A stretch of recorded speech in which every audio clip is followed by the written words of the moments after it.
Hi welcome back to my channel. ಎಲ್ಲರೂ ಹೇಗಿದ್ದೀರಾ? ನಾನು ಚೆನ್ನಾಗಿದ್ದೀನಿ, ನೀವು ಚೆನ್ನಾಗಿದ್ದೀರಾ ಅಂತ ನಾನು ಭಾವಿಸ್ತೀನಿ. ಇದು ನೆನ್ನೆದು ವಿಡಿಯೋ ಕಂಟಿನ್ಯೂ ಆಗ್ತಾಯಿದ್ದೆ. ಲಾಸ್ಟ್ ವಿಡಿಯೋದಲ್ಲೇ ಹೇಳಿರೋ ಥರ ನಾವು ಮಂತ್ರಾಲಯಕ್ಕೆ ಬಂದಿದ್ವಿ. ಆಲ್ಮೋಸ್ಟ್ ಒಂದು 9-10 ಜನ ಬಂದಿರೋದ್ರಿಂದ ಎಲ್ಲರೂ ರೆಡಿ ಆಗೋದಕ್ಕೆ ಟೈಮ್ ತೊಗೊಳುತ್ತೆ. ಹಾಗಾಗಿ ಎಲ್ಲರೂ ರೆಡಿ ಆಗ್ತಾ ಇದ್ದೀವಿ.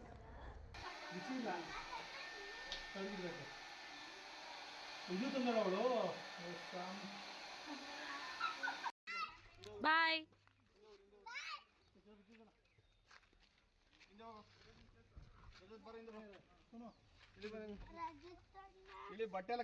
ಇನ್ನೇನೆಲ್ಲ ರೆಡಿಯಾಗಿ ದೇವಸ್ಥಾನದ ಕಡೆ ಹೊರಟ್ವಿ. ತುಂಬಾ ಟ್ರಾಫಿಕ್ ಜಾಮ್ ಇತ್ತು. ಯಾಕಂದರೆ ಇವತ್ತು ಅಮಾವಾಸ್ಯೆ ಅಂತೆ. ನಮಗೆ ಎಕ್ಸ್ಪೆಕ್ಟ್ ಕೂಡ ಮಾಡಿರಲಿಲ್ಲ ಅಮಾವಾಸ್ಯೆಗೆ ಇಷ್ಟೊಂದು ಜನ ಬರ್ತಾರೆ ಅಂತ.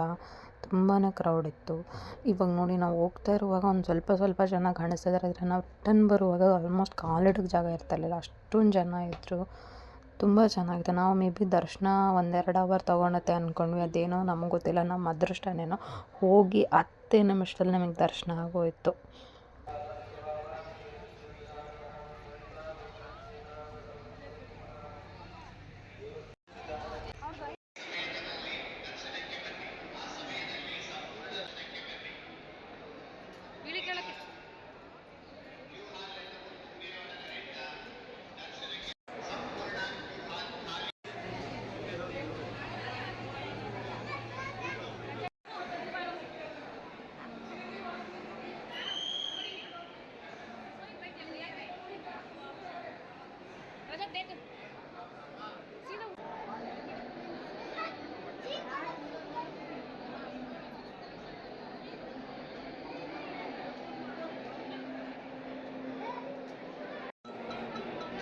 ಇಲ್ಲಿ ನಾವೆಲ್ಲ ದರ್ಶನ ಮಾಡ್ಕೊಂಡು ಬಂದು ಕೂತ್ಕೊಂಡಿದ್ವಿ. ಯಾಕಂದರೆ ನಮ್ಮ ಮನೆಯವರು ಹೆಜ್ಜೆ ನಮಸ್ಕಾರ ಮಾಡ್ತೀನಿ ಅಂತ ಅಂದ್ಕೊಂಡಿದ್ರು. ಹಾಗಾಗಿ ಅವ್ರು ಅಲ್ಲಿ ಹೋಗಿದ್ರು. ಅವ್ರು ಮುಗಿಸ್ಕೊಂಡು ಬರೋವರೆಗೂ ಇಲ್ಲೆಲ್ಲ ನಾವು ಕೂತ್ಕೊಂಡಿರೋಣ ಅಂತ ಕೂತ್ಕೊಂಡಿದ್ವಿ. ತುಂಬಾ ಚೆನ್ನಾಗಿದ್ದಾರೆ ನೋಡಿ.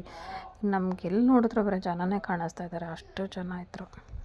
ಒಳಗಡೆ ಕ್ಯಾಮ್ರಾ ಎಲ್ಲ ಅಲೋವ್ ಇಲ್ಲ. ಹಂಗಾಗಿ ಎಲ್ಲ ಕಡೆ ಡಿಸ್ಪ್ಲೇ ಮಾಡಿರ್ತಾರೆ. ನಿಮ್ಗೆ ಅಲ್ಲಿ ದರ್ಶನ ಮಾಡೋಕ್ಕಾಗಿಲ್ಲ ಅಂತಂದರೂ ಆರಾಮಾಗಿ ಇಲ್ಲಿ ಕೂತ್ಕೊಂಡು ದರ್ಶನ ಮಾಡ್ಕೊಂಡು ಹೋಗ್ಬೋದು. ಅಷ್ಟು ಚೆನ್ನಾಗಿರುತ್ತೆ. ದೇವರ ಅಲಂಕಾರ ಆಗಲಿ, ಪೂಜೆ ಮಾಡೋದಾಗಲಿ ನೋಡ್ತಾನೆ ಇರಬೇಕು ಅನಿಸುತ್ತೆ, ಅಷ್ಟು ಚೆನ್ನಾಗಿರುತ್ತೆ. ಇಲ್ಲಿ ನೋಡಿ, ನಮ್ಮ ಮನೆಯವ್ರು ಹೇಳಿದ್ನಲ್ಲ, ಹೆಜ್ಜೆ ನಮಸ್ಕಾರ ಮಾಡ್ತಾಯಿದ್ದಾರೆ ಅಂತ ಮಾಡ್ತಾಯಿದ್ರು. ಹಾಗಾಗಿ ನಾವು ಹೆಂಗಿದ್ರು ಕೂತ್ಕೊಂಡಿದ್ದೀವಲ್ಲ ಅಂದ್ಬಿಟ್ಟು ನಾವು ಒಂದು ರೌಂಡ್ ಹೋಗ್ಬಿಟ್ಟು ಬಂದ್ವಿ ಅವ್ರ ಜೊತೆಗೆ.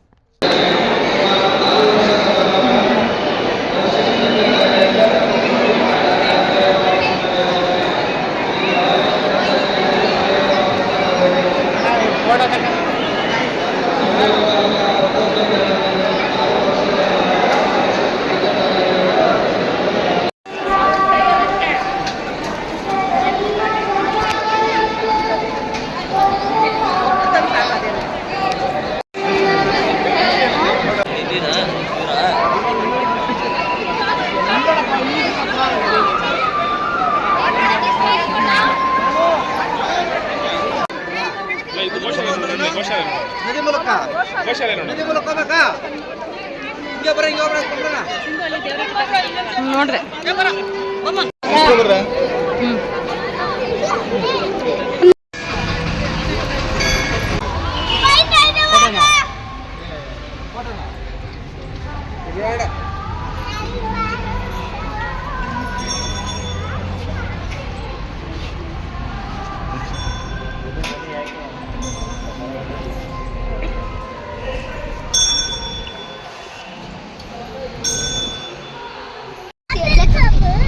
ಇಲ್ಲಿಂದ ದರ್ಶನ ಎಲ್ಲ ಮುಗಿಸ್ಕೊಂಡು ಪಂಚಮುಖಿ ಆಂಜನೇಯ ದೇವಸ್ಥಾನಕ್ಕೆ ಹೋಗಬೇಕಾಗಿತ್ತು. ಇಲ್ಲಿನ ಜನ ಎಲ್ಲ ಅಲ್ಲಿಗೆ ಹೋಗ್ತಾರೆ. ಹಾಗಾಗಿ ನಮಗೆ ಇಲ್ಲಿ ರಶ್ ಇರೋದು ನೋಡ್ಬಿಟ್ಟು ಅಲ್ಲೂ ಕೂಡ ರಶ್ ಇರುತ್ತೆ ಅನ್ನೋದು ಒಂದು ಐಡಿಯಾ ಇತ್ತು. ಆದರೆ ಇಷ್ಟರ ಮಟ್ಟಿಗೆ ಎಕ್ಸ್ಪೆಕ್ಟ್ ಮಾಡಿರಲಿಲ್ಲ ನಾವು. ಬೆಳಗ್ಗೆ ಜಲ್ದಿ ಬೇರೆ ಎದ್ದಿದ್ದರಿಂದ ನನಗೆ ಸಿಕ್ಕಾಪಟ್ಟೆ ನಿದ್ದೆ ಬರ್ತಾಯಿತ್ತು. ಹಂಗಾಗಿ ನಾನು ಮಲ್ಕೊಬಿಟ್ಟಿದ್ದೆ. ಇನ್ನೇನು ದೇವಸ್ಥಾನ ಹತ್ರ ಹೋಗಿ ಎದ್ದೇಳೋದಲ್ಲ ಅಂತ ಇವ್ರು ನನ್ನನ್ನು ಎದ್ದೇಳಿಸಿದ್ರೆ ನಾನು ಶಾಕು. ನಾವು ಹೋದ್ಸಲಿ ಹೋದಾಗ ನಾವು ದೇವಸ್ಥಾನದ ಎದುರುಗಡೆ ನಿಂತು ಇಳಿದ್ಬಿಟ್ಟು ಹೋಗಿದ್ವಿ. ಇವಾಗ ನೋಡಿದ್ರೆ 1-2 ಕಿಲೋಮೀಟರ್ ಹಿಂದೆ ನಿಲ್ಲಿಸ್ಬಿಟ್ಟು ನಡ್ಕೊಂಡು ಹೋಗಿ ಅಂತಾಯಿದ್ರು. ನಮಗೆ ನಿದ್ದೆಲಿ ಎದ್ದಿರೋದು ಬೇರೆ, ಇಲ್ಲಿಂದ 2 ಕಿಲೋಮೀಟರ್ ನಡ್ಕೊಂಡು ಹೋಗಬೇಕು ಅನ್ನೋದು ಬೇರೆ. ಅದರಲ್ಲಿ ಎಲ್ಲ ಕಡೆ ಟ್ರಾಫಿಕ್ ಜಾಮ್ ಆಗಿರೋದ್ರಿಂದ ನಾವು ಈ ಥರ ಎಲ್ಲ ನಡ್ಕೊಂಡು ಹೋಗೋ ಪರಿಸ್ಥಿತಿ ಕೂಡ ಬಂತು. ಇದು ಫಸ್ಟ್ ಟೈಮ್ ಎಕ್ಸ್ಪೀರಿಯೆನ್ಸ್, ಆದರೆ ಚೆನ್ನಾಗಿತ್ತು. ಏನಾದರೂ ಮಿಸ್ಸಾಗಿ ಬಿದ್ದಿದ್ರೆ ಮಾತ್ರ ಸಗಣಿನೇ.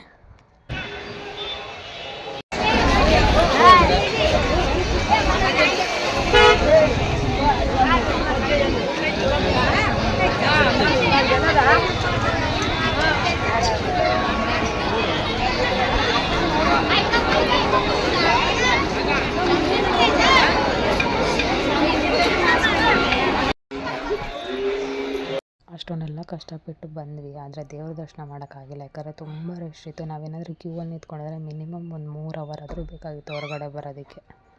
ರಾಯರು ಇದನ್ನೆಲ್ಲ ಯೂಸ್ ಮಾಡ್ತಿದ್ರಂತೆ, ದಿಂಬು ಮತ್ತು ಹಾಸಿಗೆ ಥರ. ಹಂಗಾಗಿ ಇದನ್ನೆಲ್ಲ ನೋಡಿಕೊಂಡು ಹಿಂದೆನೇ ಒಂದು ದೇವಸ್ಥಾನ ಇದೆ, ಅದನ್ನು ನೋಡೋಣ ಅಂತ ಹೋದ್ವಿ.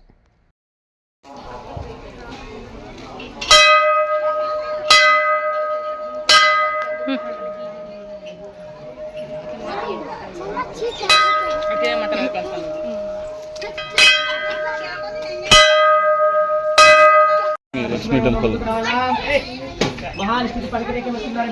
ಇಲ್ಲಿರುವುದು ಲಕ್ಷ್ಮೀದೇವ್ ಕನ್ನಡ ಉದ್ಭವ ಆಗಿದ್ದಲ್ಲ. ರಾಘವೇಂದ್ರ ಸ್ವಾಮಿಗಳಿಂದ ಮಂತ್ರಾಲಯಕ್ಕೆ ಹೋಗೋ ಮುಂಚೆ ಮೊದಲು ಇಲ್ಲಿಗೆ ಬಂದು ರಾಘವೇಂದ್ರ ಸ್ವಾಮಿಗಳು ತಾಯಿ ಹತ್ರ ಮೊದಲು ಅನುಗ್ರಹ ಪಡ್ಕೊಂಡ ಮೇಲೆ ಆ ಪಂಚಮುಖಿ ದೇವಸ್ಥಾನದಲ್ಲಿ ಗರ್ಭಗುಡಿಯಲ್ಲಿ ಕುತ್ಕೊಂಡು 12 ವರ್ಷದಲ್ಲಿ ರಾಘವೇಂದ್ರ ಸ್ವಾಮಿಗಳು ತಪಸ್ ಮಾಡಿದ್ದಾರೆ. 16ನೇ ಶತಮಾನದಲ್ಲಿ ಅವರು ತಪಸ್ಸು ಮೆಚ್ಕೊಂಡು ಅಂಜನ ಸ್ವಾಮಿ ಇದ್ದು 5 ಮುಖದಲ್ಲಿ ಅಂಜನ ಸ್ವಾಮಿ ರಾಘವೇಂದ್ರ ಸ್ವಾಮಿಗಳಿಗೆ ಪ್ರತ್ಯಕ್ಷ ಆಗಿ ಅಲ್ಲಿ ಉದ್ಭವ ಪಾದಗಳು ನೋಡಿದ್ರೆ ಮೇಲೆ ಅಂಜನ ಪಾದಗಳಿದ್ದಾವ. ಮೇಲೆ ಅಂಜನ ಸ್ವಾಮಿ ಅಲ್ಲೇ ನಿಂತ್ಕೊಂಡು ರಾಘವೇಂದ್ರ ಸ್ವಾಮಿಗಳಿಗೆ ಮಂತ್ರಾಲಯಕ್ಕೆ ಹೋಗ್ಲಿಕ್ಕೆ ದಾರಿ ತಿಳಿಸ್ಕೊಟ್ಟಿದ್ರು. ಮಧ್ಯದಲ್ಲಿ ಅಂಜನ ಸ್ವಾಮಿ, ನರಸಿಂಹ, ಗರುಡ, ಅಯ್ಯಗಿರಿ ವರಹ 5 ಮುಖದಲ್ಲಿ ಅಂಜನ ಸ್ವಾಮಿ ರಾಘವೇಂದ್ರ ಸ್ವಾಮಿಗಳಿಗೆ ದರ್ಶನ ಕೊಟ್ಟಿದ್ದಕ್ಕೆಲ್ಲ ಪಂಚಮುಖಿ ಕ್ಷೇತ್ರ ಸ್ಥಾನಕ್ಕೆ ಈ ತಾಯಿ ಉದ್ಭವ ಆಗಿದ್ದರೆ ಲಕ್ಷ್ಮೀದೇವಿ ಶಂಕು ಚಕ್ರ ಗಜ ಅವತಾರದಲ್ಲಿ ರಾಘವೇಂದ್ರ ಸ್ವಾಮಿಗಳಿಗೆ ದರ್ಶನ ಕೊಟ್ಟಿದ್ದಂತ ಮಹಾಲಕ್ಷ್ಮೀದೇವಿ ರಾಘವೇಂದ್ರ ಸ್ವಾಮಿಗಳು ಮನಿದೇವಿ ಅಮ್ಮ ಏಕಲ್ಲ ಮಂತ್ರ ಅರ್ಚನೆ ಇರ್ತಾಳೆ ಅಮ್ಮ. ಬನ್ನಿ ಆರ್ತಗಳಿಗೆ ಗರ್ಭಗುಡಿಯಲ್ಲಿ ಶ್ರೀಶಂಕರ ಫೋಟೋ ದೇವಿಯಲ್ಲೇ ಪೂಜೆ ಮಾಡಿ ಇಟ್ಟಿರೋದು. ನಿಮ್ಮ ಹೆಸರು ಮೇಲೆ ಅರ್ಚನೆ ಮಾಡಿ ಕೊಡ್ತಾರೆ, ಮನೆಗೆ ತಗೊಳ್ಳಿ. ಮನೆಯಲ್ಲಿ ದರ್ಶನ ಮುಂದಕ್ಕೆ ಅದಕ್ಕೆ ಕೊಂಡು ಗಿಫ್ಟ್ ಹೆಚ್ಚಿಸ್ಕೊಂಡು ಗ್ರಾಂಡ್ ತರುವಿರಂಡಿ ಫೋಟೋ ಏನು ಬೇಡ ಸರ್.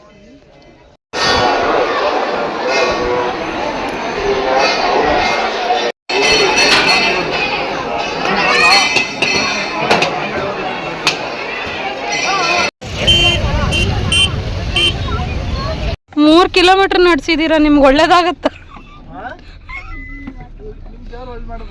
ನಮ್ಗೆ ಒಳ್ಳೇದು ಮಾಡ್ತಾವ ನಿಮ್ಮ ಶಾಪದಿಂದ. ಸರಿ, ಅದನ್ನು ಮುಗಿಸ್ಕೊಂಡು ನಾವು ಮತ್ತೆ ಇಲ್ಲಿಗೆ ಬಂದ್ವಿ. ಯಾಕಂದರೆ ನಾವು ಪ್ರಸಾದ ಏನೂ ತೊಗೊಂಡಿರಲಿಲ್ಲ. ಯಾಕಂದರೆ ನಾವು ಇಲ್ಲಿ ತುಂಬ ಜನ ಇರೋದು ನೋಡಿ ಇವಾಗ ತೊಗೊಳಕ್ಕಾಗಲ್ಲ, ಮಧ್ಯಾಹ್ನ ಟೈಮಲ್ಲಿ ಫ್ರೀ ಆಗಿರುತ್ತೆ ಅಂದ್ಬಿಟ್ಟು ಅಲ್ಲಿಗೆ ಹೋಗಿದ್ವಿ. ಬಂದು ನೋಡಿದ್ರೆ ಎಲ್ಲರೂ ಮಿಸ್ ಆಗಿಬಿಟ್ಟಿದ್ದೀವಿ, ಯಾರೂ ಸಿಗ್ತಾಯಿಲ್ಲ. ನನ್ನ ಫೋನಲ್ಲಿ ಕರೆನ್ಸಿ ಇಲ್ಲ, ಇನ್ನೊಬ್ಬರು ಫೋನ್ ಕಾರಲ್ಲಿ ಬಿಟ್ಟಿದ್ದಾರೆ. ಎಲ್ಲ ಸರ್ಚ್ ಮಾಡಿ ಮತ್ತೆಲ್ಲ ಸಿಕ್ಕಿ ಪ್ರಸಾದ ತೊಗೊಂಡು ರೂಮ್ ಹತ್ರ ಬರೋ ಅಷ್ಟೊತ್ತಿಗೆ ತುಂಬ ಲೇಟ್ ಆಯಿತು. ನಾನು ಇಲ್ಲಿ ಬೆಳಗ್ಗೆ ವ್ಯೂ ತೋರಿಸಿರಲಿಲ್ಲ, ಯಾಕಂದರೆ ತುಂಬ ಕತ್ಲಾಗಿತ್ತು. ಇವಾಗ ತುಂಬ ಚೆನ್ನಾಗಿದೆ ವ್ಯೂ ನೋಡೋದಕ್ಕೆ. ಓಕೆ, ಏನಾಯಿತು? ಇನ್ನು ರೂಮೆಲ್ಲ ಚೆಕ್ಔಟ್ ಮಾಡಿಕೊಂಡು ಹೊರಟ್ವಿ. ತುಂಬಾ ಟಯರ್ಡ್ ಆಗಿತ್ತು ಎಲ್ಲರಿಗೂ, ರೆಸ್ಟ್ ಬೇಕಾಗಿತ್ತು. ಬಟ್ ಸ್ಟಿಲ್ ಕಾರಲ್ಲೇ ರೆಸ್ಟ್ ಮಾಡ್ಕೊಂಡು ಹೋಗೋಣ ಅಂತ ಇನ್ನು ಹೊರಟ್ವಿ. ನಮ್ಮ ಮನೆಯವ್ರಂದ್ರು ಫುಲ್ಲು ಮ್ಯಾಪಲ್ಲಿ ಫುಲ್ ಮುಳುಗೋಗಿದ್ರು. ನಾವು ಎಷ್ಟು ಮಾತಾಡ್ತಿದ್ವಿ ಮಾತಾಡ್ತಾ ಇರಲಿಲ್ಲ. ಮುಂದೆ ಗಾಡಿ ಓಡಿಸೋರ್ಗಿಂತ ಇವ್ರಿಗೇನೆ ತುಂಬ ಟೆನ್ಷನ್ ಆಗಿದ್ದು.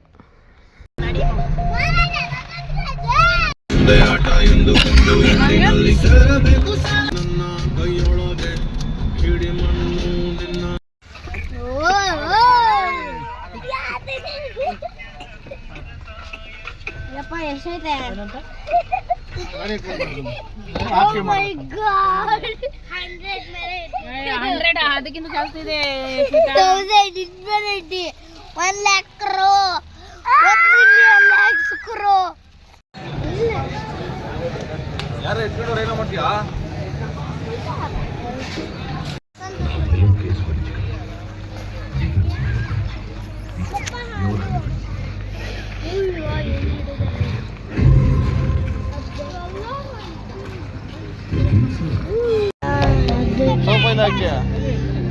ನೋಡಿ ನಿನ್ನ ಕೈಯಲ್ಲೇ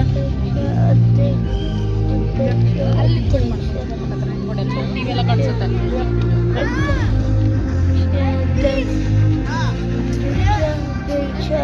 ಹೇಳಿದ್ನಲ್ಲ, ಮತ್ತೆ ರಿಟರ್ನ್ ಬ್ಯಾಂಗ್ಳೂರಿಗೆ ಬರಬೇಕಾಗಿತ್ತು. ನಾವು ಮತ್ತೆ ಕೆಲ್ಸಕ್ಕೆ ಹೋಗಬೇಕು ಬೆಳಗ್ಗೆ. ಹಂಗಾಗಿ ನಾವು ತುಂಬ ಎಲ್ಲೂ ನಿಲ್ಸೋದಕ್ಕೆ ಹೋಗಿಲ್ಲ. ಡೈರೆಕ್ಟಾಗಿ ಊಟಕ್ಕೆ ನಿಲ್ಲಿಸಿ ಇನ್ನು ಊಟ ಎಲ್ಲ ಮಾಡಿಕೊಂಡು ಹೊರಟಿದ್ದೇನೆ. ಫೋನ್ ಅಂತ ಕೊಡೋ ರೋಟಿ ಹಾಕಿ ನೋಡ್ಬೇಕು ನೋಡ ಸಾಕು ಮಣಿಕೊಳ್ರಿ ಸಾಕು. ಸ್ಮಿತಾ ಫೋನ್ ಅಂತ ಕೊಡೋ ರೋಟಿ ಹಾಕಿ. ಟ್ರಿಪ್ಗೆ ಹೋಗಿದ್ರು ಕೂಡ ಬಿಗ್ ಬಾಸ್ ನೋಡೋದನ್ನ ಬಿಟ್ಟಿಲ್ಲ ನಾವು. ಅಷ್ಟರ ಮಟ್ಟಿಗೆ ಬಿಗ್ ಬಾಸ್ ಇಂಟ್ರೆಸ್ಟಿಂಗ್ ಆಗಿತ್ತು. ವೀಕೆಂಡ್ ಬೇರೆ ಅಲ್ವಾ, ಸುದೀಪ್ ಬರ್ತಾರೆ, ಅದರಲ್ಲಿ ಏನೇನು ಮಾತಾಡ್ತಾರೆ ಅನ್ನೋ ಕ್ಯೂರಿಯಾಸಿಟಿ ಇತ್ತು. ಹಂಗಾಗಿ ನಾನು ಮುಂಚೂರು ಒಂದು ಮೊಬೈಲಲ್ಲಿ ನೋಡ್ತಾಯಿದ್ವಿ, ನಮ್ಮ ಮನೆಯವ್ರು ಒಂದು ಮೊಬೈಲಲ್ಲಿ ನೋಡ್ತಾಯಿದ್ರು. ಎಲ್ಲ ನೋಡ್ಕೊಂಡು ಅವ್ರನ್ನೆಲ್ಲ ಡ್ರಾಪ್ ಮಾಡಿ ನಾವು ಫೈನಲಾಗಿ ನಮ್ಮ ಮನೆ ಹತ್ರ ಬಂದ್ವಿ. ತುಂಬಾ ಲೇಟ್ ಆಗಿತ್ತು, ಹಂಗಾಗಿ ನಾನು ಅದನ್ನೆಲ್ಲ ಕ್ಯಾಪ್ಚರ್ ಮಾಡೋಕ್ಕಾಗಿಲ್ಲ. ಮೊದಲು ಕಾರ್ ಬೇರೆ ಎಕ್ಸ್ಚೇಂಜ್ ಆಯಿತು. ಹೋಗಿದ್ದು ಒಂದು ಕಾರು, ಬಂದಿದ್ದು ಒಂದು ಕಾರು. ಹಂಗಾಗಿ ಎಲ್ಲ ಇದರಲ್ಲಿ ಏನೂ ವೀಡಿಯೋ ಮಾಡೋಕ್ಕಾಗಿಲ್ಲ ನನ್ನ ಕೈಲಿ. ಅದರಲ್ಲಿ ನಾನು ಬೇರೆ ಸ್ವಲ್ಪ ಹೊತ್ತು ಮಲ್ಕೊಬಿಟ್ಟಿದ್ದೆ. ಇನ್ನೆಲ್ಲ ಮನೆ ಹತ್ರ ಬಂದ್ವಿ, ಬೀಗ ಇರಲಿಲ್ಲ, ಕಾಂಪೌಂಡೆಲ್ಲ ಆರೋ ಪರಿಸ್ಥಿತಿ ಬಂತು. ಆರಿದ್ವಿ, ಯಾಕಂದರೆ ನಾವು ಬಂದಿದ್ದು ಲೇಟು. ಮತ್ತು ಇನ್ನು ಅವ್ರನ್ನೆಲ್ಲ ಎದ್ದೇಳ್ಸೋದು ಯಾಕೆ, ಇನ್ನೊಬ್ರಿಗೆ ತೊಂದರೆ ಯಾಕೆ ಅಂದ್ಬಿಟ್ಟು ನಾವು ಕಾಂಪೌಂಡೆಲ್ಲ ಆರಿ ಬಂದ್ವಿ. ಇನ್ನೆಲ್ಲ ನಮ್ಮ ಟ್ರಿಪ್ ಈ ಥರ ಇತ್ತು. Thank you for watching. Bye.